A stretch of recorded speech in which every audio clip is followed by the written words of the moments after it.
This Independence Day weekend, kick your party off with a bang. DeWeather Center presents the first annual DeWeather Cares Charity Softball Classic presented by the National Racing Network. The Palmerton Boobies, DeWeather Center Bluecocks, Blue Mountain I-95ers, Pocono Front Platers, Schuylkill County Crackers, Reading Nurses, Catasauqua Blue Tits, and Beltsville Lake Monsters will take the field in Emerald. Find out more on Facebook at DeWeather Center. DeWeather Center, offensively accurate.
And good evening, everybody, and welcome to the Highside Hustle right here on the National Racing Network. My name is Bert Wojcik, alongside of Adam Rubright, Chris Graham, our executive producer here. And boys, our first triple header of the season is in the books, and what a weekend we had. We started off in Delaware last Friday, ended it up at the Williams Grove Speedway this past Sunday. But man, Adam, what a fantastic weekend of racing. It's great to be back and great to see everybody. It was. Spur-of-the-moment trips to Delaware often lead to really great things, and we witnessed one hell of a feature. In my opinion, I thought it was good. I don't know what you guys thought, but... Well, let me put it this way. If you didn't think that small block feature on Friday night was not one of the best races of the season, you might want to go get your head examined, because it was pretty damn impressive. And then, of course, they followed it up back on Saturday with another great one in the big blocks. Saw some fantastic racing down at the Lincoln Speedway there, and also down at up the Port Royal Speedway. The 410 feature was kind of as you written it when you saw who was on the pole. The Super Late Model feature was fantastic. And then Williams Grove, well, that was just a lot of fun to be back down at the Grove there. 30-mile-an-hour winds, not much you can do, but there was a pretty exciting finish there. But you can only do what you can do with 30-mile-an-hour winds. But, hey, we got a great show here tonight, Adam. We have Tina Rogers, who is, I guess you want to call it, co-owner of the Grandview Speedway, or owner of the Grandview Speedway, promoter, whatever you want to call her. And then also we have, yes, he's got the NAS out, ladies and gentlemen, the Bear, Chris Windom, will be joining us. We'll be talking to him about his NASCAR debut next weekend at the Bristol Cup Dirt Race. Very, very exciting show we have here, Adam. I'm super excited for this. Yes, I can't wait. I think Tina is going to be a really great guest. Same with Windom. Can't wait to talk to him about all of his plans for this year and talk some Bristol, which let's not even go there this early in the show. I'm assuming you have a latte in hand. Is that a dumb question? Yeah. Okay, that's all. I even brought the cooler up with me tonight just so I make sure I have enough cold beer for once. Second week in a row, we're rolling with a mixie. So, attaboy. But anyway, let's get right into this here, folks, as we had a great impromptu trip. We decided here last week on the Hustle, we're going to go do this. We went down and did it. We went down to Georgetown Studio for the opening night of the Melvin Joseph Memorial. And that small block feature, in the words of Jeff Allen, wow, what it was racing. And that last half of a lap was freaking insane. To see, literally, go ahead. Literally, from entry to turn 3, exit to 4, that was worth the price of admission right then and there. Max says, looking forward to see you both this weekend for Modified Madness at Selinsgrove and Port Royal. Right back at you, Mac. I've been looking forward to this Selinsgrove show since they announced it. I love me some Modifieds at Selinsgrove. Last Saturday, went up there for practice. which was they had like I don't know 20 cars in the pits, not a overly gigantic turnout, but I mean there was one small block there, a crate modified. I enjoyed seeing them both of them back it into the turns. It's even I think a modified backing into a turn at Selinsgrove is even more impressive than a 410 winging it down into one. Oh, we're going to have a lot of fun with that coming up here on Saturday up at Selinsgrove Speedway for the return of the Icebreaker. But anyway, let's finish up on this down at Georgetown here on Saturday or Friday night, because I'll be honest with you here. I lost track of, I think it was Laubach. He was leading. I lost track of him for a little bit there. I thought he was gone in lap traffic. Yeah, I didn't see how close way out in front. I didn't see how close Mahaney and Stewie were. They were coming into the last lap there. I think I was watching McLaughlin. I think he was battling with Dipple or charging up to the field there. Next thing I know, I see. Go ahead, Payne. There was battles all over the place. You almost didn't know who to look at. And then with how far Laubach was checked out at one point, I think he just kind of backed off a little bit, save a tire. That way he wouldn't have to worry about blowing it, because there was quite a few people that were blowing tires throughout the feature. But well, Matt Shepard was one of them. I think Don Buffalino, I think he was another one there. There was a good bit of blown tires there. In the middle of that race. I think Prego fell victim to it late in the race. Yep. Yeah, it was definitely a weird track, and I'll go back to the beginning of the night here, because if you were down there, they took an extra almost hour and a half to rework or to get the track ran in. They put almost too much water on it because it was slimy, it was greasy, it was unrunnable. It took them almost an hour and a half till they could finally get some hot laps in, and I was very pleased with that. Sorry, go ahead. No, what I was going to say was that if I was very pleased on how the track came out, on how well the place raced, how if you take that little extra time and you get a great race out of it, like we saw last Friday night down at Georgetown, I'm all for a little bit of a delay, and especially if you're going to have that many cars down there like Brett had. I wasn't expecting that many cars. Was it 38 big blocks for practice? I think 36 small blocks on for the race on Friday night, but well over 200 in the pits altogether, which hats off to Brett. That's impressive.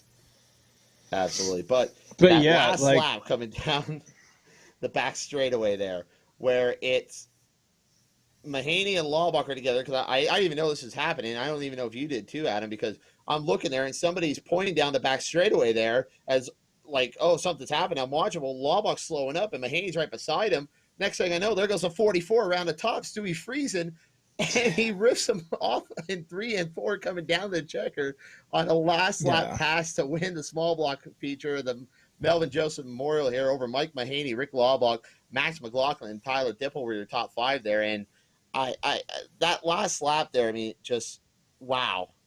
That was worth the price of admission there.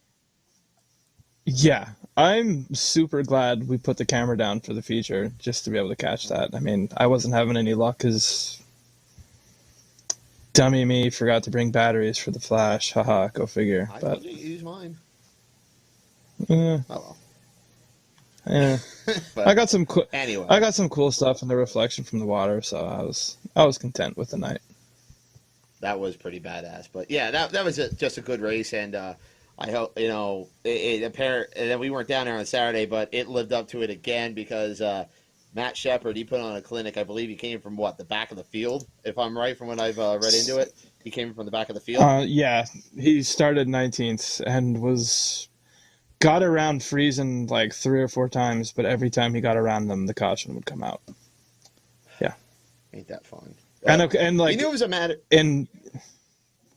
And like on Shepard like fashion, he made up most of his ground on the high side. When was the last time you saw that? Not too often, especially in those super dirt races where it's kind of all rubber down on the bottom. But still, I mean, just straight catfishing. There is that Highside Georgetown it's a fine line there, because either you're on it or else you're over the berm, and there's berms on both sides of that track.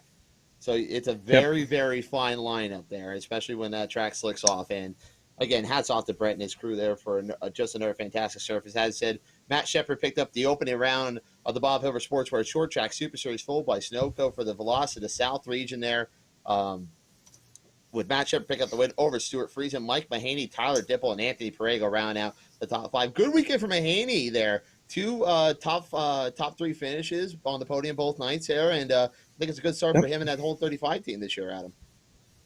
Yeah, absolutely. Also, on a personal level for Mike, I saw, like, when I was outside 20 minutes ago that him and Mandy are engaged as of today. So, congratulations to Mike and Mandy.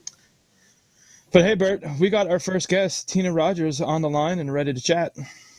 All right, let's bring her in here, folks. Ladies and gentlemen, we're bringing in the first lady of the Grandview Speedway, a fantastic woman if you ever got to meet her. Ladies and gentlemen, the great Tina Rogers. Tina, can you hear us? I can hear you. How are you guys? Oh, fantastic. Good. How are you, Tina? Thank you so much. Good. You're welcome. Thank you so much for joining us.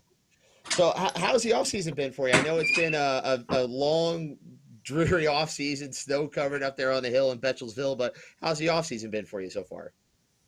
Well, it's been wonderful for me. I spent most of it in Florida. So oh, lucky you. I left here right after the holidays and just got home I'll be home 2 weeks this Saturday, so it's been nice. But I left just at the right time, right before the big storm hit. Oh, lucky you. Lucky you.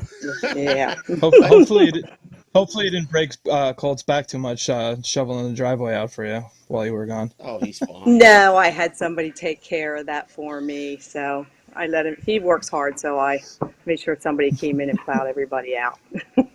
Oh, that's fantastic. But hey, let's dive right into this here. First of all, we are helping celebrate International Women's Month here in the month of March here. Tell us a little bit about your background into the Grandview Speedway and how everything got started with you and your whole family up there on the hill.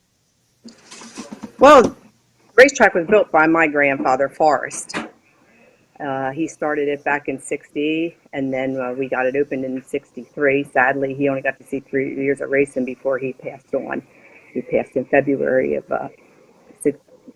March of '66. He passed, so he didn't get to see what it blossomed to be. And then my dad and his mom took it over, and she wanted to actually sell it. But my dad wanted a chance at running it, and he just didn't think that he would be able to afford it because all the property in front of Grandview Speedway, Wilt Road, Passmore Road, all that property, my grandfather actually owned and had to sell to build the track and keep the track going. So, there was some debt there, and they just didn't think that they would be able to manage it. And she wanted to sell it, and my dad said, just let me try. And so she did, and he had taken a partner in back in, I think, the early 70s. I was kind of young, so my dates might not be accurate, but early 70s, he had taken a partner in, Jerry Stenson. And sometimes if you hear the name Rogers and Stenson Raceway, that's where our checks come from because it was a partnership back then. And then I want to say the late 70s, early 80s, partnership broke up. My dad bought him out, and then it became completely the Rogers family. So it went from the Rogers family, then, like I said, he took a partner in, and then it came back to our family. So we've been running and operating it since I'm sure it was probably the late 70s, maybe 78, 79. So I've been there, born into it, and my whole family's been there, and here we are starting our 59th season, and we're still there. So that's how the racetrack developed, and we all worked there. Pretty much all the kids have worked there. My grandson's up there a lot now, so a couple more years he'll be working there, and hopefully we can keep this thing rolling as long as everybody stays interested. Oh, I don't think we have to worry about any of that. But for that's everyone that's listening, Tina, I know you on a somewhat personal level throughout the years. Sure. But the people that are listening might not. What is your role at the Speedway, week in, week out? My role is pretty much, I'm in the pits, so I pretty much run the pit area up there. I mean, we have great help. I mean, I can't be more blessed. People have been coming back for years and years and years. I mean, you don't often see us hiring for help up there. I mean, they've been very committed to us. And but I'm in the pit area. I pretty much see everything up there on a Saturday on a race day. I mean, I have Jeff Ramos who helps me. in the pits. Tim Long has been helping me over the years. I've had Cindy Conrad help me for years. But Saturday, I make sure that the guys get paid. If there's any issues, I mean, just any little thing that can develop, you got to have somebody that can be there to answer questions, to do what needs to be done, whether it be, the bathroom. I get people coming, might need some toiletries or something. It's always something. That's a Saturday. During the week, it's prepping. It's making the phone calls for your food orders. It's running to the bank and getting what you need in coin, or getting your purse ready. It's anything that your accountant may need, doing all your paperwork, your bookkeeping, running for food. Like there's some things I have to run up to Y missing. I run to the restaurant store and get. So it's not just open your gates on Saturdays and close on Saturday nights. It's that's my part that I have to do, my portion during the week. I mean, we have our own little sector of things that we do each week to get Grandview open on race night. Tina, on Saturday night, you kind of are a lone wolf in a way in Pennsylvania with the modifieds here. You're the only kind here, but not too far down the road, you're going up against Bridgeport and New Egypt there. If I was talking to somebody to ask them, or that was never at Grandview before, and they heard about Bridgeport and New Egypt before, what would you say to them to come there instead of those two other tracks on the Saturday night? Well, I mean, of course, Grandview, I'm going to say because it's my track, but I think that obviously. Grandview, the racing is, I mean, I tell my drivers this, they make Grandview. We don't make Grandview. The driving there, these guys, I mean, it's a tight track. It is. There's not a lot of room to get away, but these drivers are just phenomenal, and they can just put on a show, and nobody can argue that. You just cannot argue that. When you come to a race at Grandview, there is a show. It is just a show. And I mean, I don't know any other better word to say it. I mean, Grandview is Grandview, and it's a different animal, and it's racy. It's just racy. I mean, I like to say and think that, from what people tell me, it's the greatest show on dirt, and there's no beating it no matter where you go. And I mean, the track conditions, they rave about the track conditions. And I mean, everybody's going to have their nights where they're not going to be happy with something. But as far as a fan, I mean, they just rave about it. And maybe that's one reason it's in business in one family for 59 years. Well, it's like what Joey Saldana said. It's like driving driving a sprint car. Airplane in a gymnasium. Gymnasium. Yeah. Yes. Yes. Yes, it is. Yeah. And that is that is the perfect way to explain Grandview in a nutshell. I mean, it is exactly a show. I love that place. I've loved coming there for how many years now, and you guys are constantly doing improvements. I know last year you put the guardrails, the Jersey barriers down in turn one. Yeah.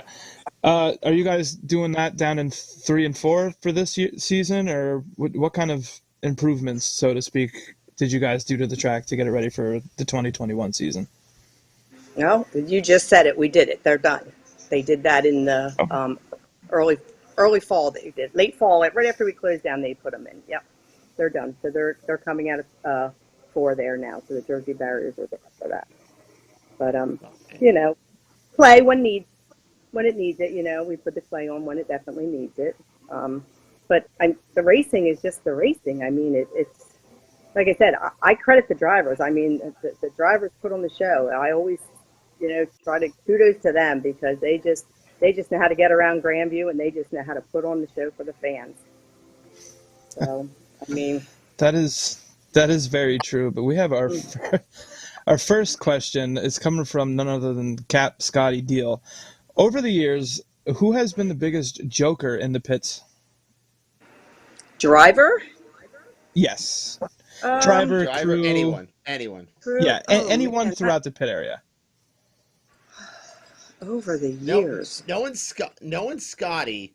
There's got to be a story behind somebody. this. Yeah, I know, and he probably would be able to refresh my memory, but I'm actually trying to think who I would think over the years, and I don't know. That's a good question. Yeah, that's Scotty. Congratulations. the biggest jokester in the pits. I mean, back in the day, and I just saw him today, as a matter of fact. Harry Turner was quite the jokester. Um, and I'm going back in the 80s now. I'm just trying, I dealt with so many drivers over the years there and been working in the pits and been around them. I really honestly can't think of one off the top of my head. I mean, I don't know. He might have somebody that he knows that he's I'm sure familiar with, he but does. Oh, I I'm sure he just, does. I can't even think who would be. I don't know. I don't know. Off the top of my Oh, head, I'd have to think about that when I hang up with these guys. I'll text you, Adam, and tell you this is who it was. Perfect. oh, that's Perfect. fantastic. But hey, Tina, let's take a look at the schedule for this year here because it is a very, very great schedule. Obviously, you start out this Saturday with the Outlaw Racing Enduro Series, and then you have your annual free practice next Saturday, and it all kicks off on April 3rd with the Bruce Rogers Moneymaker. And I'm really excited to get to that race here. I haven't been to it the last couple of years you've ran it just because of other commitments I've had in the area. But it's been such an interesting race to start the season here, and I think it's something that your father would absolutely love to see the win list of this so far. Yes, and it has been different win lists, so that's nice. And that's what my dad always liked, the different win lists. But the race is special because special to us because it's for his memorial race. But he always wanted to pay $1,000 to take the green. And I don't ever know any other track, and I don't follow racetracks and over the years and what they've done and stuff, but I don't ever know of a racetrack that ever paid 1,000. They do now. There's other tracks that are paying it, but I don't recall of any that ever paid a racetrack to take the green money that much, the $1,000. So that was always something that he always wanted to do. So when we started this, that's what we did. We started with 7,500 to win for 50 laps and 1,000 to take the green. And that's where it became the money maker because that's, that could make or break somebody starting their year out. To walk away with Absolutely. Absolutely. $1,000 there. So, yeah, we have a good schedule. We're trying the 602s this year. A lot of tracks, that's the way to go. We're listening to drivers and they kind of, would like us to get that third division in there. So we're going to, toy with it a little bit. We have, I think, 5 or 6 shows on the schedule and possibly maybe adding some. I don't know. We'll see. But, then we have all the Thunder on the Hill shows. I know you're at them, Bert. You like to come to a lot of them. And I um, I tell you what, Tina, they are some of my favorite shows of the year. As much as I hate them in a way I hate them because they always fall on the Thursdays that I work on Friday, and so it makes Friday an absolute horrible day in a sense. But yeah. I will say this though, the way they are ran are fantastic. You and Bob do a fantastic job promoting them, and you added another one this year, and I am super excited because everyone down in that area are nuts about USAC, and he got the second trip for the USAC Amsoil National Sprint Cars coming up on April 22nd. Well, thank you for the compliment. Yes, we do. We added that one, so that's going to be interesting. And then, just like I said, the 602s, and then pretty much everything else that we throw in there throughout the season. The third divisions, we have URC and the Eastern Storm coming in, and the East Coast Sprints. And, there's not actually ARDC midgets. They're back this year for the first time in a long time. So it's a little bit of everything going to take place again. And that's one thing you Absolutely. guys do extremely well is mix in different divisions throughout the year. Sorry to cut you off, Bert, but I had this on No, the you're go ahead. Go ahead, Pete. back of my mind. How much of the Go ahead. promotional side of things do you actually do, Tina? Well, we do the scheduling. Bob and I do the scheduling together, and then the promoting. Ernie does a lot of the promoting for us with our releases and everything. I take care of Facebook stuff, um, stuff like that. Yeah, it's a mix of all of us. Brad does some of it. We all, got our hands in a little bit of it. Absolutely. And your capper of the year. I mean, I obviously have a couple of shows after the Sixer, but it is obviously the Freedom 76er. And I'll tell you a story here. The very first race I ever saw at Grandview was 2012. It was a 50 grand to win race, and that Okay. was one of the most chaotic days, but one of the best races of my life I've ever seen. There was so much action going on throughout that entire race. and it was just absolutely insane to see the amount of people there for a 50,000 win modified show. And honestly, at that time, 50,000 is a lot of money for a small block modified race. If you could think back to that time there, Tina, how chaotic was that day itself, putting on a 50,000 win modified show? Oh, I think that whole year was chaotic. It was the 50th anniversary. And then, yeah, especially when you're, at that time was one of the first tracks to pay 50K. I mean, who does it for 76 laps? You can get 50K for 100 laps or 200 laps, but you don't get it for 76 laps often. And I mean, that day itself alone, it's every race day is stressful. Don't get me wrong. But, when you have that much money on the line, it's a lot of pressure put on you, and the whole thing you're praying and hoping for is good weather.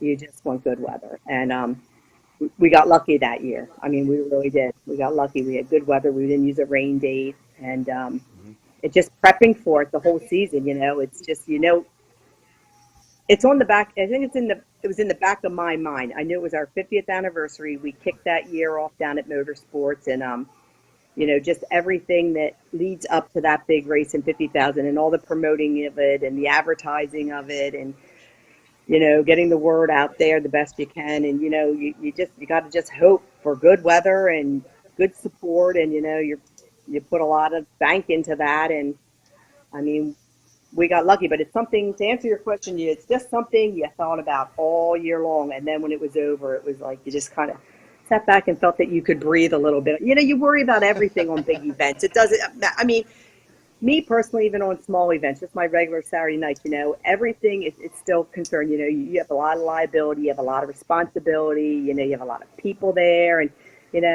every one of them drivers on the track, that's like one of my kids being out there racing. I'm concerned and worried for all of them. But I try to make it a point if somebody's hurt, check up and follow up on them, or if they're in the ambulance, make sure I go see them. So just any little night is even a little stressful. But when you're doing a big event like the Six, or whether it's 50,000 or last year 35,550, it's a lot on a lot to deal with on a race night, and I'm sure every promoter feels the same way. I'm absolutely sure of that, and I can recall quite a few drunken 76er nights with you and the rest of the gang. Never. But hey, we got one last question for you before we let you go and we roll on to the next one, because I believe we have Chris Windom getting ready to hop on in with us here. Sean Donnelly wants to know where Brad and Kenny and the gang get the clay from. Who asked this question? Sean Donnelly, I believe. Oh, well, Sean Donnelly, you're probably not going to believe this when I tell you this, but the clay literally comes from our property. My parents own 10 acres down from the racetrack, and that's where we dig all our clay from. It comes right from our own property. We've had many times people have asked that question, where do you buy your clay from? And I always say, I don't think you're probably going to believe me, but we don't buy it. We actually dig it up ourselves. There is some great clay around Pennsylvania. Tina, thank you so much here for joining us tonight. I know it was a kind of a last-minute thing here to get you on here, but thank you so much. We can't wait to see you guys at the Grandview Speedway coming up on April 3rd, and a lot this season here. Best of luck this year, and I'm sure we'll be talking throughout the season then. Oh, thank you, guys. I appreciate you asking me to be on and let me promote Grandview this way, and I look forward to seeing you in a few weeks. Anytime, right, Tina. Thank we'll you, talk Tina. To you soon. All right. Take care, guys. Take care. Bye-bye. Tina Rogers headed on off the line now, and that was a great interview, Adam, and we'll recap a little bit more about Grandview coming up here. Hey, 2 weeks away, we're starting down at the hill of Bechtelsville, where our next guest, has always ran pretty well down here. Ladies and gentlemen, is the Bear, Chris Windom. Chris, how you doing, my friend? Good to talk to you. Good. How are you guys? Good. Hey, living the dream. Amen. Hey, first of all, congratulations on getting the chance to go out there and qualify for your first ever Cup race here coming up down at Bristol. How has that experience been so far in the last few weeks since you got that call? It's pretty cool. It's a really unique opportunity for me.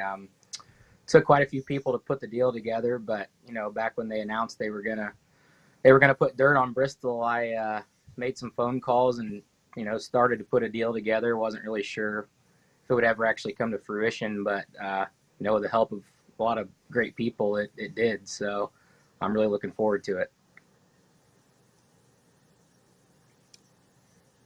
Yeah, absolutely here. And, you're coming off a very good year, especially in the midget side of thing here, winning cropping off the Triple Crown here, I guess you want to say here, winning the 2016 Silver Crown Championship, 2017 Sprint Car Championship, and the 2020 Midget Championship.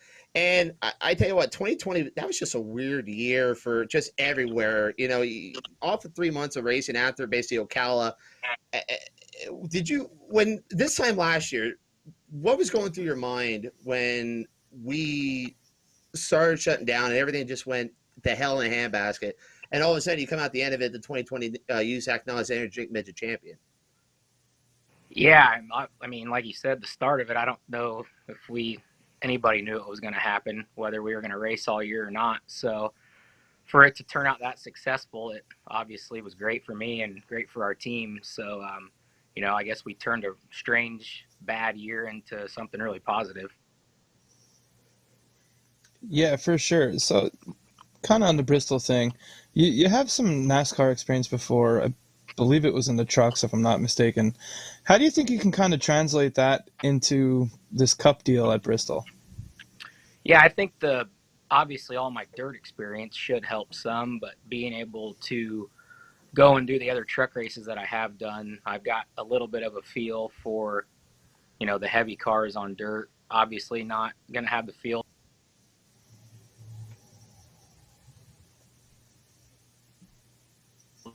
here on you guys. Yep, we got you now again, bud. All right. Sorry. I don't have great service where I'm at, so if I cut out, just let me know. It's all good. We're used to technical technical stuff here. Whatever. It's fine.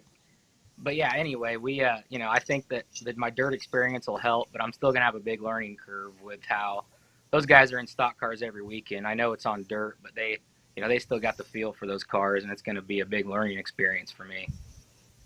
What can you even compare it to, Chris? Because off the top of my mind here, I would think that the trucks are a little bit different than what the Cup cars are. But what could you even compare a Cup car on dirt to? I mean, the only thing I could even remotely think of is like a street stock, and maybe.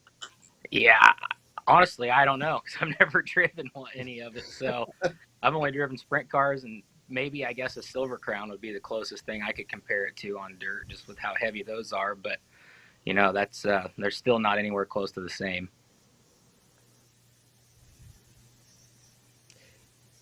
Yeah, absolutely here. And as we look here too, the sprint car's gonna be run down there in a few weeks here, and we don't know any of the driver announcements yet. I'm not sure if you're gonna be there or not, but what are your thoughts on it so far going into this? I mean, we've seen a little bit of carnage come out from the modifieds and the late models this past week down at the Bristol Nationals.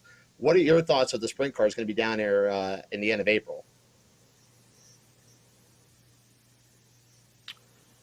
Yeah, I mean, I think that the sprint cars are going to be super fast there. I won't be there in a wing sprint car. I think I might be kind of glad I'm not going to be there in a wing sprint car because they are going to be hauling the mail. So that will definitely be a fun race to watch, though. Yeah, definitely.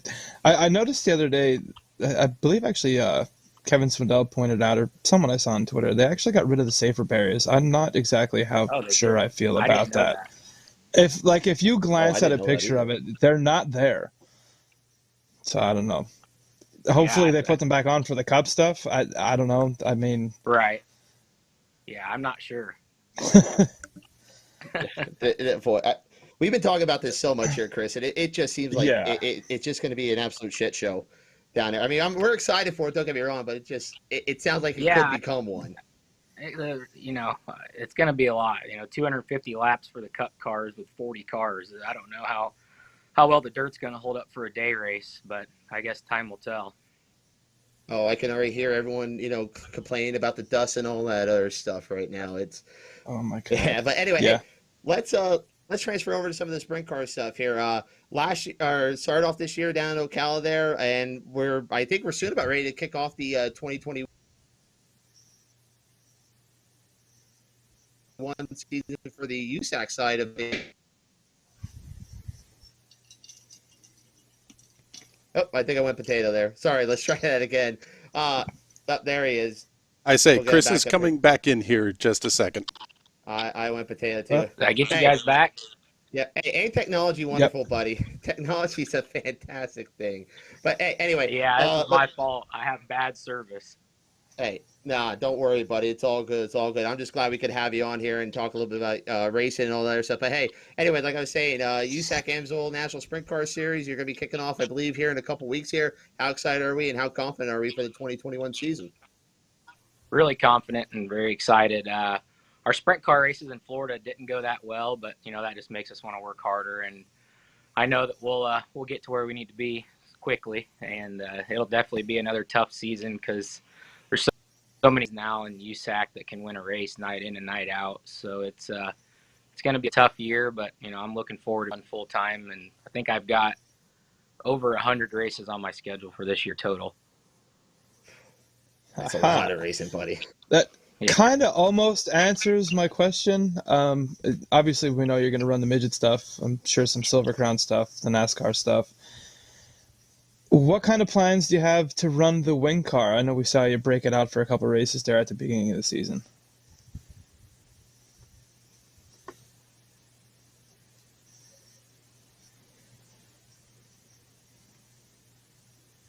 Whoops.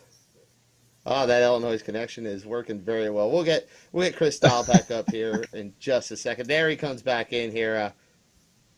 Coming back on here real quick. There we go again. There we go. This is my fault. What did you say there? I was wondering. We know you're doing the NASCAR stuff and most of the USAC stuff. What we saw you bring the winged car out at the beginning of the season there for a couple of races. How much plans do you guys have to do wing racing this year? As much as possible. I think we mapped out our schedule the other day, and we're hoping to get to close to 20 wing races if we can. So basically, whenever there's a night off or a rain out, we're gonna have the wing car ready to rip. And we're gonna go wherever we have to go. Probably come out to Pennsylvania if we can. Just anywhere we can make it to. I was hoping you say you were coming out to Pennsylvania here because you have been doing very well out here, sir, when you're rolling out here in Central PA, especially with the sprint car here, even the Silver Crown car here. I mean, what is it about Pennsylvania that you guys just love coming out here and running with? Well, the fans out there, awesome. Whenever we come out there, they're so excited to see the non-wing cars, and I just really enjoy the tracks out there.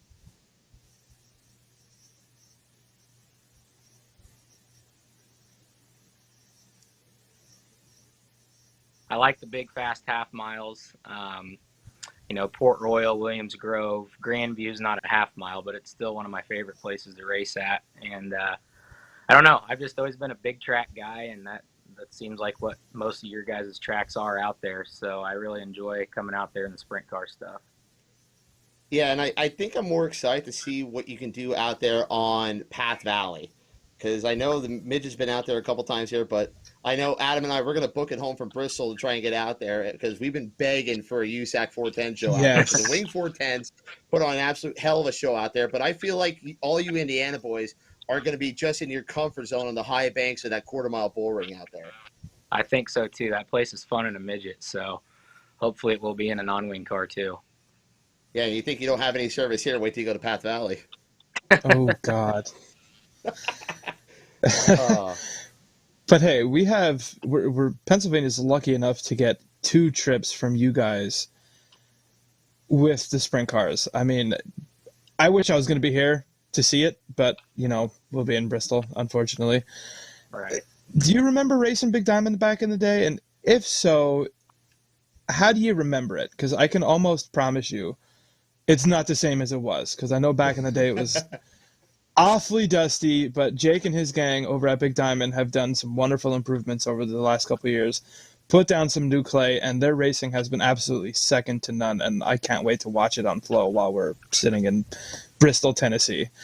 Well, I'm excited about going back there because it's funny you say that. I think it was always so dusty and no one could see anything, but I think I won like 3 of the 4 times I was there, so I liked Big Diamond even though you couldn't see anything.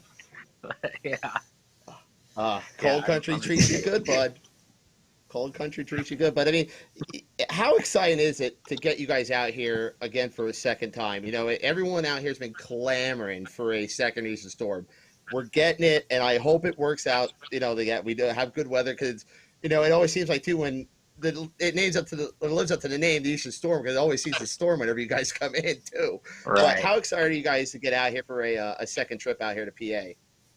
Well, speaking for myself, I'm really excited because, like we just talked about, I really enjoy coming out there and racing, and love the tracks, love all the people that come around. So, that was probably my favorite thing to see on the schedule this year was a second PA trip, and then we come again in the midget. So we come out there 3 times actually. So that's awesome.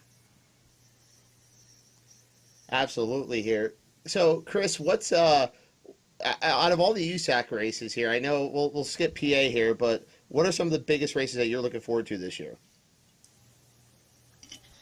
One more time. I lost you there for a minute. Yes, it's all good, buddy.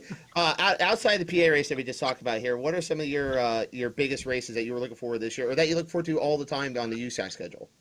Well, I'm looking forward to going back to Eldora again. We didn't get to go there at all last year, so Terre Haute, Eldora. I always enjoy going out west for the Oval Nationals for the sprint car. We didn't get to do that last year, so hopefully everything gets back to enough normalness that we can do all those again this year. And Eldora is coming up pretty soon, I think, right after we get back from our first Pennsylvania swing. So all the big tracks I'm excited to get back to this year for sure. Definitely. We have our first guest question.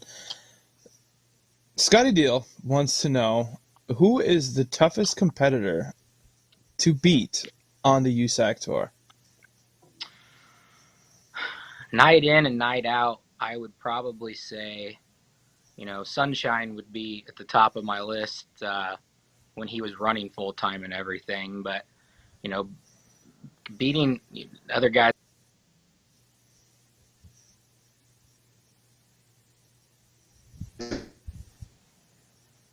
Mm-hmm. Yep, we got you. We back again? Yeah, we're back. You got me? Yeah, hey, Okay. you just owe us a beer next time when you come out to Pennsylvania. Yeah, I don't know why it keeps going in and out, but it keeps coming back. So, I would say Justin Fingers Grant crossed. and Brady now that are full-time guys would be probably the 2 toughest guys night in and night out. Absolutely. And what out of the 3 championships that you won here, what would you say had to be the toughest one? Because you sat, all 3 divisions, they run the toughest. I mean, they're some of the best competition anywhere you'll see. It don't matter what division. But which was the hardest championship you had to win? That's tough because I think all 3 championships I've won were within 10 points on the final night. So, the most recent one was very tough, coming from the tail at Bakersfield to try to get to where I needed to be. So, I mean, the midget one's probably at the top of the list, but the sprint car race and the Silver Crown race, coming down to the last race of the year, were not much different than what that was. So, I mean, they all 3 were right up there together. Yeah, absolutely. And I think another question I've been thinking about asking you too is about one of your sponsors, is NOS Energy Drink. And man, I tell you what, I don't know if I've ever seen a sponsor come in the way they have and just kind of blow up everywhere. How awesome is it to see something like that? It don't matter what it is or what sport it comes from. It's always cool to see someone blow up. And I always say NOS is taking over the world here. But the amount of money that they put into this sport and also having you guys there, it's got to be something awesome to see. No, it is. I mean, they've given a lot of us opportunities we probably wouldn't have had without them coming around. So, they're primary sponsors on my Cup car at Bristol next week, and they obviously are primary on my midget and sprint car full time. So, not only me though, there's 4 or 5 other guys they sponsor full time too, and that's huge in our racing because we all know, how expensive it is to field a full time national car in any series really. So the fact that they've stepped up and brought that to the table has been a huge help to the dirt racing world, and I think gotten a lot of exposure out of it as well. Oh, definitely. I mean, I'm not a really big energy drinker guy. I'd rather just drink a regular old coffee. But when I am in the mood to have an energy drink, the first thing I grab is one of them Sonic Sours, man. That is For sure. all-time favorite. Yeah. They are good. But anyway, Chris, we'll let you go here. I know we're having a lot of troubles here tonight, bud, but thank you so much for taking time out of your busy schedule to come talk to us here. Who do you got to thank for all your success here and going forward here, especially the Cup race out of Bristol? Well, obviously, NOS Energy Drink, Hayward Motorsports and David Bird had a big part in putting that deal together. So all of those guys, we've got a lot of people that help us get up and down the road in the sprint car world too, with Claxton Engines and AMSOIL, B&H Construction. There's a lot of people, all my crew guys on the sprint car deal, and I'm just really looking forward to getting the year going and hopefully having a somewhat normal year again this year. We hope so, too. And, hey, don't worry about tonight, but we just appreciate you coming on here. And I tell you what, I'll make a deal with you here. If you remember a couple years ago, we were giving out the beers whenever you won here. Yeah. I tell you what, you win again, I'll bring you a beer again. How about that? And go win a case of then. How about that? Perfect. That's a deal. Absolutely. Chris, thank you so much. Best of luck to you down at Bristol here, and best of luck throughout this year. I'm sure we'll be talking to you when you come into Pennsylvania, buddy. Thank you, guys. Sorry about the mishaps here. Don't worry, buddy. It was a great interview. Not a Thanks problem. a lot, Thank man. you. Take care, Chris. Guys. There he goes, Chris Windom, folks, and that is a great guy right there. I mean, he's a stand-up guy, and I am so excited to see what he'll do in the Cup car down at Bristol and where it's going to lead him. It's such tough competition down there, Adam. And the one thing I've been thinking about all week to ask him is, what do you compare it to? I don't know what you compare a Cup car on dirt to anything.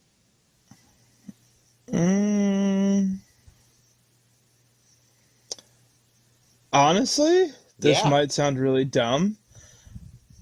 I would honestly compare it to like a late model, like heaviness wise, but not a super late model, like a 602 crate late model. So like it's just a dog in the corners, but kind of has some get up on the straightaway. Like, I don't know, like that. Obviously, that's just my opinion, but I think that maybe might be what it's like. I don't know. The only thing I have to say about that is it don't have the trick suspension that a late model would have. So I don't know. I mean, they run the ARCA cars on dirt. That's true. Maybe they're leaning on some ARCA notes. Who knows? I mean, that's actually not a half bad idea that they could be doing that. So we should gave them the idea, but they're a lot smarter than what we are, aren't they? Yeah. I'm sure they don't drink like absolute fishes, but I'm sure Chris what are you talking needs himself. About? I'm sure Chris needs himself a nicotine break. So I don't know if y'all want to go to commercial. We'll come back and recap everything. Let's do a commercial break. Yes. All right, folks. Let's do a commercial break here. We'll be right back to recap the rest of the weekend over in the sprint car world, do some news and notes, and we'll get you out of here then. Thanks for joining us on the Highside Hustle, folks. We'll see you in a few minutes.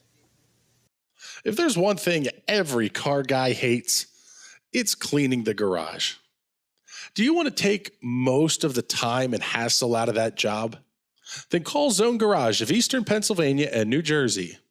Agnes and her crew will have your garage, shop, basement, or even your porch looking great all the time. With unique patterns and designs, plus the ability to incorporate your logo or any artwork, your space will never have looked better. Installation is done in 1 day, guaranteed, and Zone Garage offers a 20-year warranty on the top coat. Their coatings are durable, anti-slipped, and impact resistant.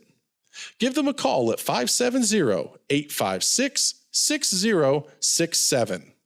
That's 570-856-6067 for Zone Garage of Eastern Pennsylvania and New Jersey.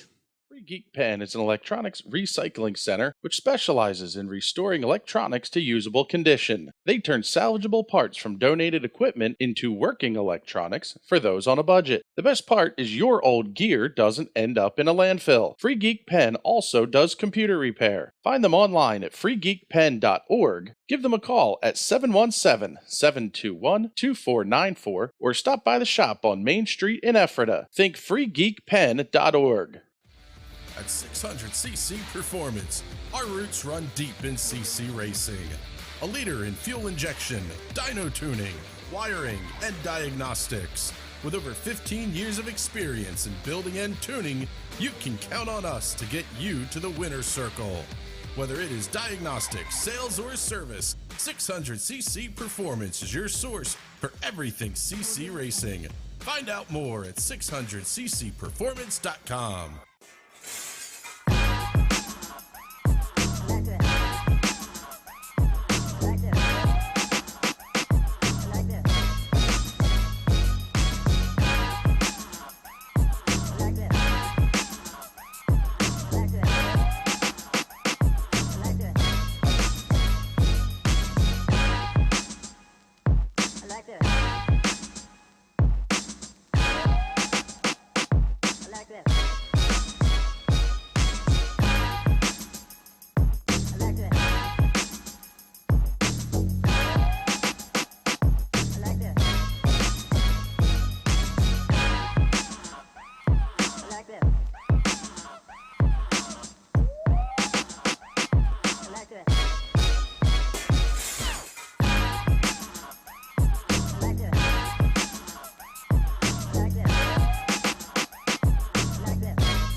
This Independence Day weekend, kick your party off with a bang. DeWeather Center presents the first annual DeWeather Cares Charity Softball Classic presented by the National Racing Network. The Palmerton Boobies, DeWeather Center Bluecocks, Blue Mountain I-95ers, Pocono Front Platers, Schuylkill County Crackers, Reading Nurses, Catasauqua Blue Tits, and Beltsville Lake Monsters will take the field in Emerald. Find out more on Facebook at DeWeather Center. DeWeather Center, offensively accurate.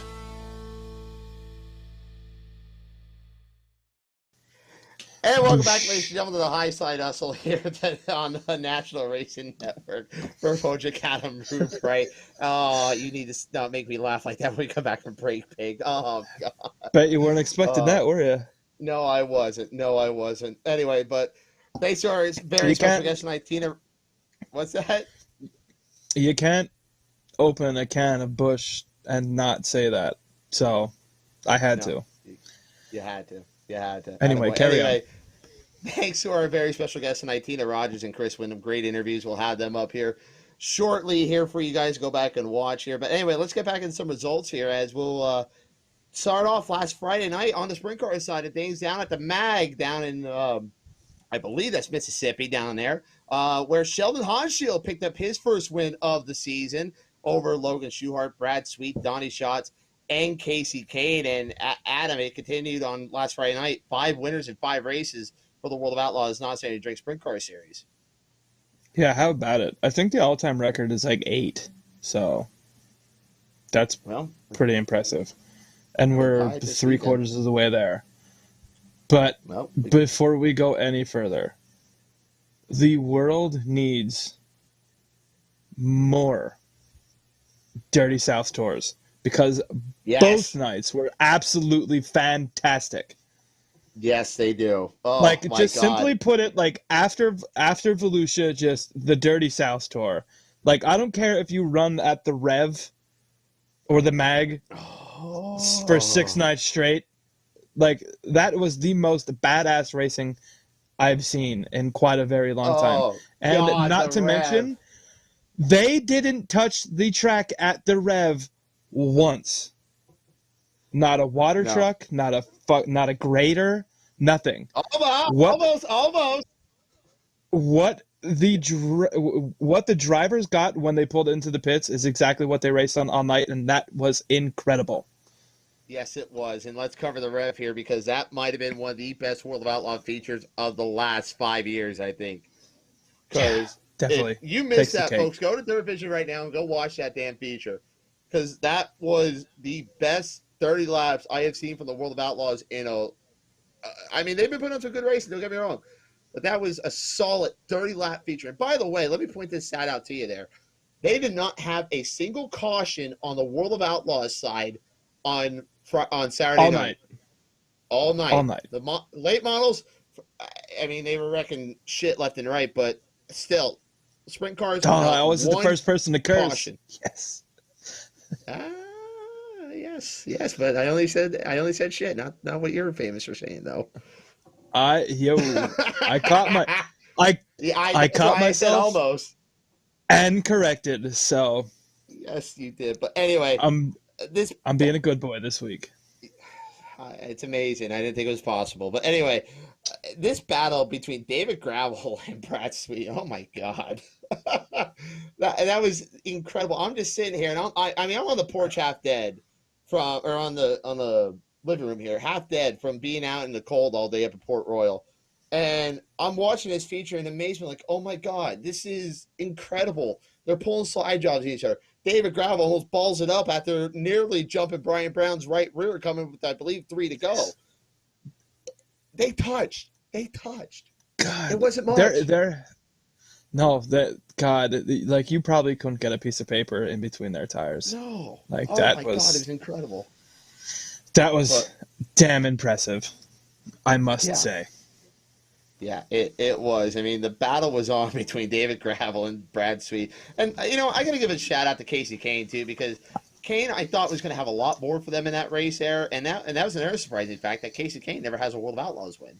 You're feeling with knowledge on Saturday night. I never knew that. I would have thought for sure. I thought so, Hold on, too. laptop's done. I would have thought for sure Kane had a Outlaw win. Like, that's really surprising to me. Yeah, but anyway, his team car almost got the win, but David Gravel shut the door on him with 2 to go in an outstanding World of Outlaw feature at the Rev, picking up his first win of the season over Brad Sweet, Donnie Schatz, Logan Schuchart, and Sheldon Hanshield. With Logan Schuchart's 2 good runs there, I believe that keeps him in the points lead right now, going into the Texas two-step at the Cotton Bowl this weekend.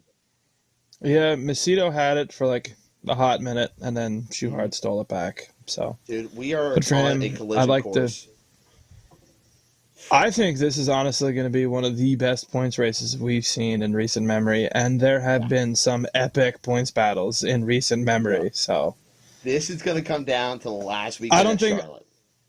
As it has the last couple of years, I don't think this is a 2 or a 3 dog fight. I think this is anyone inside the top 6 drivers. This is a 6 dog fight. Has a legitimate chance at winning the Outlaw Championship. This is a 6 dog fight, no doubt. I mean, just the quality that the Outlaws are bringing day in and day out is fantastic, and I'm all for it. I'm all for that, and if we keep getting shows like we had at the Rev and the Mag, oh my God, it's going to be a fantastic season for the World of Outlaws, not San Drake Sprint Car Series. But hey, yes, we got some sprint car racing back home. We got some pretty damn good racing here this past weekend. We'll kick off down to Lincoln Speedway with the Gene Laud Ford 410 sprint cars. And at the start of the race, it started off with Freddie Raymer and Bradley Howard on the front row. And the second time around, they made contact, and Freddie Raymer ends up on his head. Whoops. I'm just going to be quiet on this topic. Anyway, but what that provided was an absolute banger of a race there, where Chase Dees led a good portion of that race there, holding off Chad Trout, and boy, what a charge this was. Danny Dietrich coming from 15th. He had a heck of a battle with Matt Campbell there, I believe, for the 3rd spot for a while there, and that's kind of renewing that rivalry between the 21 and the 48. I think we're going to see a lot of that this year between Matt Campbell and Danny Dietrich. Yeah, I said it a couple of weeks ago right after the icebreaker, man. Change is sometimes necessary in our sport, and I think what that 21 needed was a driver change. As much as we all loved Monteith, he's been a staple in that car for, God, I couldn't even tell you how many years off the top of my head. But it was time for a change. I mean, the last couple of years, it just, to me anyway, it just seems like that car has just gotten progressively slower and slower and slower. It's not like Brian's slowed down, just for whatever reason. I don't know if they just weren't gelling anymore, what have you. I mean, I'm not trying to get like shunned from Beer Hill with those comments, but Change is necessary, but I think Matt Campbell is going to do some really great things in that car. And like you said, that 21-48 rivalry is the way it seems back on, and I'm all for it because that just makes everyone else in the pit area other than those two just step their game up that much more. So I think we're in for a real treat at Lincoln all year. Absolutely. And so, as I was saying there, Danny Dietrich started chasing down Chad Trout, and all of a sudden, Chase Dietz ends up in the wall, broke a Heim, and the car just completely. There's an in-car video from Will Luce, and Will, I'm sorry, I should have asked you for that video. I know it's out there. I apologize. I should have asked you for it for tonight.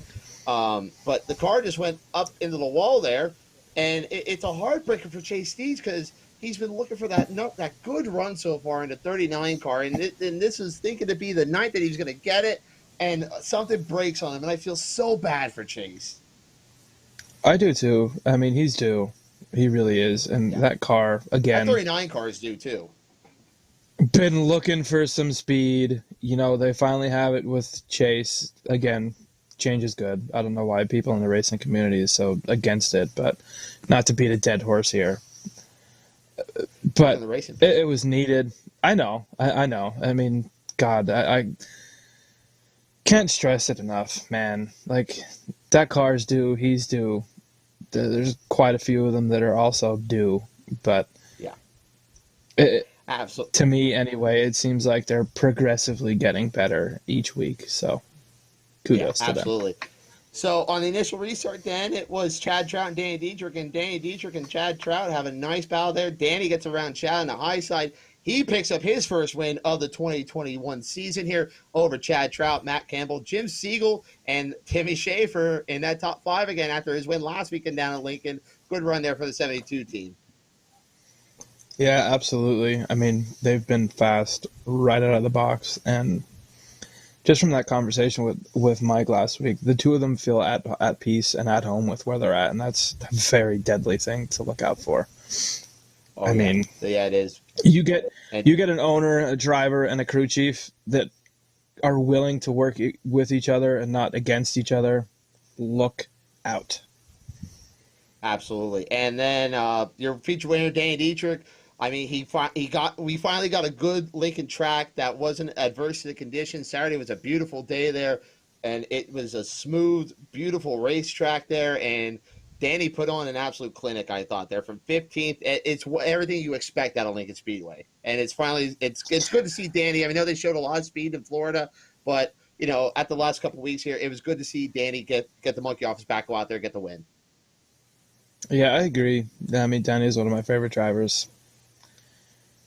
If I was another 410 team in Pennsylvania, I'd start to look out because once he starts to pick up the wins at Lincoln, it usually means he starts to pick up the wins everywhere he goes. So, yeah, look out when that 48 gets rolling.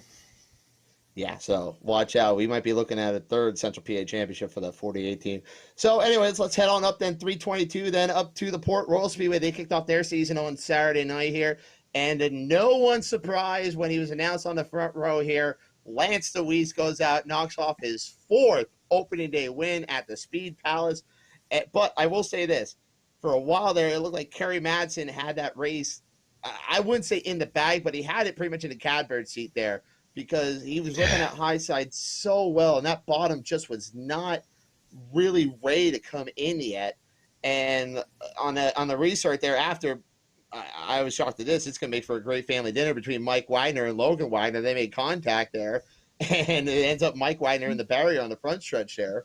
But Lance just had a hell of a drive off of four. I had to talk with him on our post-race interviews. You can go back and watch them right here on the National Racing Network. Had a hell of a drive off of four there, and he just had to pull the trigger, and it was a beautiful executed slide job. And when that 69 car got out in clean air, he was gone, Adam. He was, and just like every time this at 69 has clean air, gone, unless there's some sort of parts failure, which you don't see often from that bunch. I mean, let's be real here. How often do you see a parts failure from the 69K? Not very often, but I tell you what, it is really good to see Kerry Madsen have that a really good run again here, a strong run. It's showing that 24 car. I mean, they're on the cusp of doing some great things here. So just gotta hope that things kind of work out to get one spot better here. Hopefully, coming up here this weekend. As we said, last week picks up the win. Kerry Madsen second. Dylan Sisney rolls into third spot there. Jeff Halligan fourth. And Logan Weiner finishes up in the fifth spot. Then over on the other side of the card there, in the River Valley Builders Super Late Models for the second year in a row, Trevor Feathers wins over Tyler Bear. Ross Robinson, who we saw down at Georgetown on Friday night, packed the crate up, put the super motor in, went up to Port Royal, got a third-place finish. Colton Flinner and big brother Dan Stone rounds out your top five. And for Trevor's second win, the second straight opening day win at Port Royal, and really, it kind of went all downhill from there last year after he picked up the opening day win. But it looked like for a lot of that race there, Scrub was going to be the one to beat because he looked super fast in his heat race, and then something broke in the car there. And all of a sudden, there's Trevor and Tyler Bear. They're going to have a heck of a battle there. Yeah, I didn't get to catch any of the late model feature, but, you know, every time the late models are at Port Royal, I'm all for it. I think they put on one of the best shows in the country, and Port Royal's weekly racing in general is fantastic, and I personally can't wait to get up there on Sunday. Oh, and that's always a fantastic show up there. We'll cover that here in a few minutes here. And then we'll head over to the Williams Grove Speedway for one of my favorite races of the year, the Sunday opener at the Grove for Lawrence Chevy 410 Sprint Cars. Man alive, it just felt good to be on the hill. I don't care if it was windy. I don't care what the conditions were. It was fun to be on the hill and see everyone up there. And I hope you don't save any Snapchats or whatever from us because I don't remember anything. But anyway, kidding about that. I remember a good bit. I remember the race, though. Yeah, I mean, I agree with you there. I mean, opening day at Williams Grove is a tradition. You show up in the parking lot about 11:30, 12, head up to the hill, buy your Beard Hill Gang shirt, and then start drinking. And God, did we do some drinking. I'm actually surprised any of us got any sort of photos that were worth any good. But, you know, 30-mile-an-hour winds, what do you expect? I mean, we all knew what kind of race we were going to see before we even signed our name in. Let's be honest. Well, yeah, I mean, there wasn't much you could do minus with the racing. If that caution didn't come out with like 3-4 to go, I think Justin Peck probably could have put up a bigger fight against Little Raymer. Just saying. Yeah, he's there. I mean, he was there. It wasn't. Well, it was. You know, a runaway for Freddie. He was right there on the end of that, and he was reeling him in until that caution came out. Once that caution came out, Freddie got clean air. It was all over. Yeah, it was. But I mean, I tell you what, I will give the Grove credit. It was a smooth surface. There was a big hole didn't form or anything like that. They had a very, very good track for the conditions and everything given up. And minus the infield Uke tire in 3. Oh, where did that thing come from? All of a sudden, I don't know, but it wrecked quite a few people's days. I mean, Wagaman ripped off a front wing, almost went over. Austin Bishop, first time in a freaking 410, went for one heck of a ride, almost made a baby with Schurenberg's car. I mean, God dang.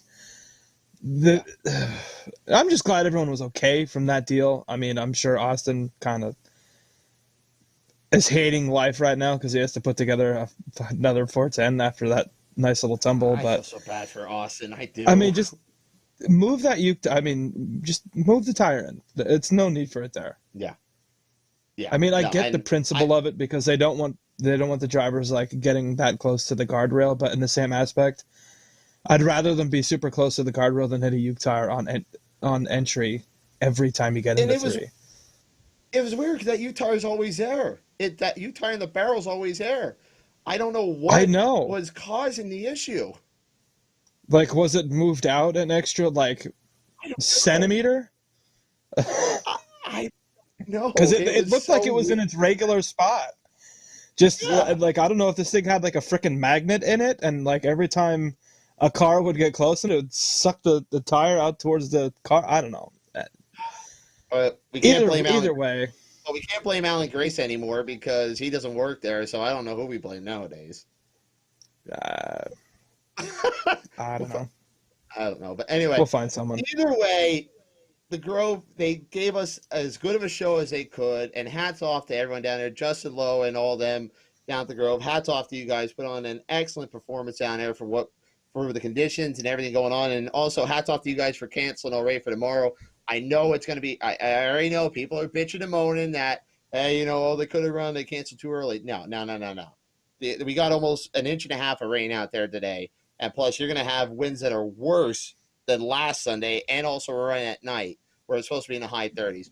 Good on you guys down at the Grove for canceling for tomorrow already. But last Sunday, it was Freddie Raymer picking up the win, defending Lawrence Chevrolet 410 Sprint Car Champion over Justin Peck, Lance Louise, Brandon Raymer, and Dylan Sisney there. And Freddie, like I said, look at the draw there. Good job on Freddie there. But how about the other Raymer, Brandon Raymer? First time out in the Westbrook 1W and comes out there with a fourth place finish. Let Brandon race people. Yeah, I've been saying that for years. The kid has talent, but for whatever reason, he's always kind of been, how do I explain this without getting shot? This ought to be good. He's almost kind of been, in my opinion, like second fiddle to Freddie. And then that's completely in my own opinion. I think that's just how I feel about that. Like, I understand that, but he produces some absolutely beautiful looking race cars. I will give him that. But in the same aspect, man, like, you can go racing twice a week. You can go racing twice a week. Just saying. Brandon. All right. Anyway, that wraps up for results here. Adam, what do you got news and notes? All right, let's go into my wonderful bag of tricks here. So we're, like we mentioned earlier, we're finally going racing in Texas outlaw style at the Cotton Bowl Speedway for the first time in 3 years, thanks to some terrible weather and a pandemic. So I can't wait to see that. Big fan of the Cotton Bowl. I was never there, obviously. I've never been anything further than the Mississippi, but you always see it on Dirt Vision. I think it's just one of the neatest tracks to go to. Casey Kane, although his time as living like an outlaw has spanned him 6 races this season, he's ready to return to an ownership role, and I'm all for it. He's had some good runs, but in the same time, like, we've all kind of been waiting for J-Mac to get his first full-time opportunity with the Outlaws, so I'm all for that. Come back the weekend. Yes, can't wait. In other news, Larson's going truck racing. We all knew it was coming. There's so many of them that are crossing over. You have, Friesen running the trucks and the Cup Series. You have his wife making her Truck Series debut. Harvick's running a truck. Who else is running a truck? I know him probably. Yeah. The list goes on and on and on. He's going to be running for Nice Motorsports. Saw that today. I think that this is going to be a lot like the back in the day when you ran the Busch Series to get your experience in the Cup, kind of get a feel for the car and the track that you haven't seen yet. That's what I think the Truck Series is going to be this year at Bristol, and it's going to be actually a true test on what you're going to get on Sunday afternoon. I do too. I'm all for it. Anytime you get the regular Truck Series competitors plus a few Cup guys sprinkled in and a couple randoms, it makes for a good time because, like, everyone hates on the NASCAR guys jumping downwards to go to the Cup Series, but why? It makes the competition better. And say a Truck Series regular beats a hard-charging Kyle Busch, who got, at Vegas or Phoenix. It was one of them. Busch got caught up in a wreck earlier in the race or something like that, and ended up fighting his way back with 40 to go. He was sitting in second place. That storyline right there in itself is great. And then you add the fact that he got beat by a Truck Series regular. You expect the Busch to win. You expect the Harvick to win when they go downwards. So it just makes the story all the much better when a regular truck guy wins. I already mentioned my next one, which was Stuart Friesen's going cup race, and kind of figured it was coming. I can't wait to see it. I think it's going to be neat. If we have any NHRA fans out there, they postponed the Winter Nationals. Big they did run in surprise. Gainesville this last weekend. That's true. I'm not a big drag race guy. I mean, asphalt's for getting there, dirt's for racing. That's just how I've been. However, I do enjoy a good NASCAR race at Pocono, mostly because 98% of the time I don't remember anything past 11 a.m. But attaboy. Anyway, moving on. Mike Marlar going to make his Cup Series debut at Bristol. Can't wait to see that one. Yeah, I think it's going to be fun. You know, he tried out the Truck Series a couple of years ago, and it just didn't work out here. So good for Mike getting the opportunity to try and go up there and make his Cup debut here along with Chris and, you know, a couple other guys that we just talked about, like Stewie. And, you know, Bristol's going to be interesting next weekend. It's already been interesting this week here, but next weekend's going to be very, very interesting, I think. I agree, and I'm really curious to know why they took out the safer barriers. I don't know, Chris, if you can pull it up. Somewhere out there's a picture of all the wrecks and all that good mishap stuff, but you can visibly see that the safer barrier's not there. Like, they didn't even try to hide it. In my opinion, that safer barrier needs to be back before the sprint cars hit that track. Yes. Like, Cup Series, I mean, how fast are you really going to go in a sled?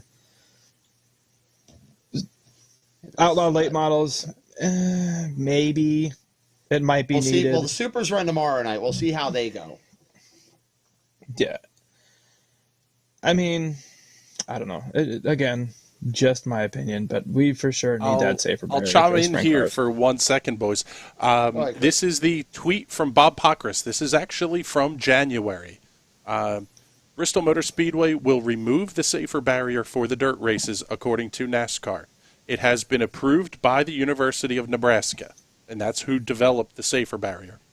Issue is dirt piling up between the steel panels and the concrete wall, making it difficult to move the wall on impact. Okay. So basically, there is no give. You're just piling the dirt in, and at that point, you're hitting concrete or steel, which we've seen cars tear a hole in. So let them hit concrete.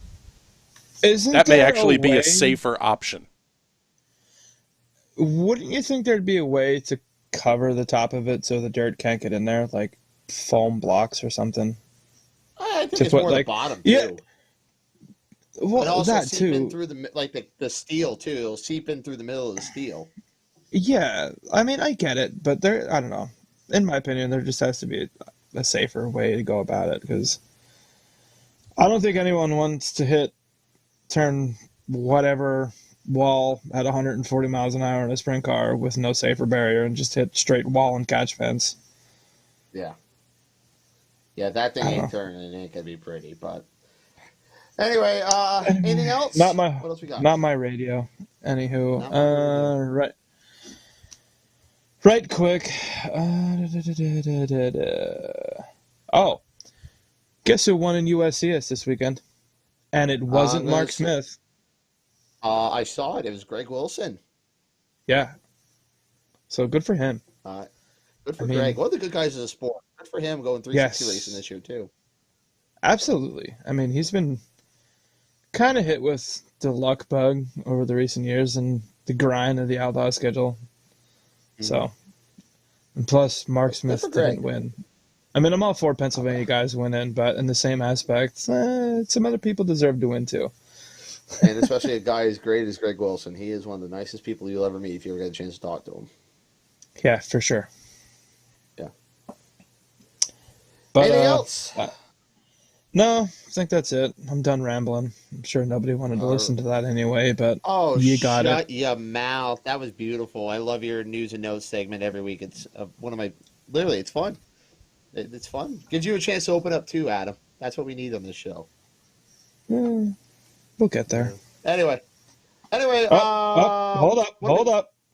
Ken Bruce, will I be seeing either there he one of is. you at Selinsgrove Grove or Port Royal? I will be at both of them, Ken. I'm insulted that he's asking that question because yes, And I will be also at least a Selinsgrove Grove. Also, Sean, I see you're going to Lincoln Saturday and Port Sunday. I'm going to be going to Selinsgrove Grove Saturday, Port Royal Sunday. So, well, obviously, whole lot of modifieds on tap for the weekend. I was really hoping for the triple header, but maybe next time. Maybe next time. Hey, definitely like you said though. Kudos to the Grove for canceling. I mean, it just wasn't adding up to be a good recipe, and I, for one, can almost damn well promise you that I would not have been sitting on the hill. No, it would have been a terrible night tomorrow night, but good job at the Grove for going. The racing probably would have been good. It would have just been a miserable night to be a fan. When it's heavy. Yeah. Yeah. Your life would have sucked staying on the hill with 40 mile an hour winds, but yeah, I think the Grove's really good when it's heavy. That's why I like these early season shows at the Grove, especially on Friday nights. So that moisture is still there because how damp it is outside. It makes some really good racing at the Grove. Anyway, this weekend, as you said, Williams Grove canceled. They'll be running the same show next weekend, Zimmer Service Center, the ULMS Late Model Series. They will be back next weekend to try that program again. But Saturday afternoon at 2 o'clock, the Bob Hilver Sportswear Short Track Super Series fueled by Sunoco, the Velocity South region, presented by Design for Vision and Sunglass Central. Ventures to the Keystone State for 2 days of racing coming up here. Starting off on Saturday afternoon at 2 o'clock with the return of the Icebreaker for the Big Block Modified at the Selinsgrove Speedway. We'll be up there to cover all that for you then. Them along with the Crate 602 Sportsman's. And then if you're feeling froggy, which I think I might do, is you can venture up Route 35, head up to the Port Royal Speedway for night number 1 of their doubleheader weekend here with the Wyco Livestock 410 Sprint Cars, the ULMS Zimmer Service Center Super Late Models with the River Valley Builders Super Late Models up there. I think the Selinsgrove Ford Limited Late Models are on the card this week. I don't remember off the top of my head, but I know it's a doubleheader on, at least a doubleheader on Saturday with the 410s and the Supers. And then on Sunday, you can head back up to the Port Royal Speedway for the Bob Hill Sportswear Short Track Super Series Speed Showcase up there. Or not the Speed Showcase. It is Spring Showcase. I think it's the Spring Speed Showcase. Spring Showcase, yes. Yes, something the Spring like Showcase. That's I know correct. Spring is in Speed there. Showcase. Yeah. Yes. Some kind of spring now. I mean, I'm all for it. Yeah. I like modifieds. Yeah, I'm all for yeah, sorry. Plus, it is the Speed Showcase, the Speed Showcase 40. So plus they're going back. Coming up here. Port kind of going back to their roots. I believe back in the day they were a modified track, which actually really surprised the ever-living heck out of me. Yes. Yeah, they were. Well, this area was big modified racing back in the day, Adam. It was very, very, very I understand that. I definitely know that. That's for sure. I mean, God, they're right. A mile from my house is a lost gem in anthracite. I mean, there's one down by Tremont somewhere. No, Tower City. Gold mine. Yep. Yeah. That's it. And then also the Lincoln Speedway runs this Saturday afternoon with the Gene Law Ford 410 Sprint Cars and the start of the 2021 campaign for the 358 Sprint Cars down at the fabulous Lincoln Speedway. And then, World of Outlaws are in Texas this weekend for the Texas Two-Step presented by Drydy down at the Cotton Bowl Speedway. And whatever else you find on Flow and Dirt Vision and whatever the hell else pay-per-view. I think, was it that XR Media? They have the Bristol Dirt Nationals Super Late Models start up tomorrow night. And their big 50,000 win program on Saturday night. So you'll have something to do when you watch, when you get home from the races on Saturday. And I think that's it for this, Adam. I think we got everything in for the show. Yeah, I think so. Good show, though. Too. So, good show. Once again, thanks to everyone for joining us here tonight. Hope you guys enjoyed the show. As always, give us a like here on Facebook. Don't forget, we're also on YouTube. Give us a subscribe over on YouTube and give us a thumbs up as well. Hopefully, you liked the interviews this past weekend that we did. It was a lot of fun to get back behind the the microphone this weekend. Adam, I can't wait to have you behind the mic at some point here, so people are sick of seeing my ugly ass face at some point here. But anyway, oh come on, we all know you're the better looking one out of the both of us. Shut your mouth! I don't want to say it. With that hairline, it's sexy. Don't lie. The women are all over me. Anyway, can we end this pig? Can we end this, please? Oh God! Yeah. So, just one more thing. What do you got? Wherever you're at, go out and support a dirt track this weekend, or even an asphalt track. I don't care. Just support a business somewhere. Support a business that supports racing. And that's all I got. So let's get out of here. Let's get out of here. Also, don't forget to follow us on Twitter at the Highside_Hustle. Follow me at Bert Wojcik on Twitter. And Adam? RubeWright22, Instagram and Twitter. That's where you can find me. You can find me on Instagram at Bert Wojo as well. So, all right, folks. Well, once again, thank you so much for joining us here tonight on the Highside Hustle. Thanks again to Tina Rogers of the Grandview Speedway and Chris Windom. I almost said Chris. I almost said your Chris Graham there, who is our executive producer for some reason. I don't know why. There's too many Chris's on the show tonight. Thanks to Chris Windom for joining us here coming up. We'll have our guests announced for next week here coming up soon. And for everyone here at the National Racing Network, thank you so much for joining us here tonight. For Adam Rudbreyer, executive producer Chris Graham, my name is Bert Wojcik. Keep on hustling. We will see you guys next week here on the Highside Hustle.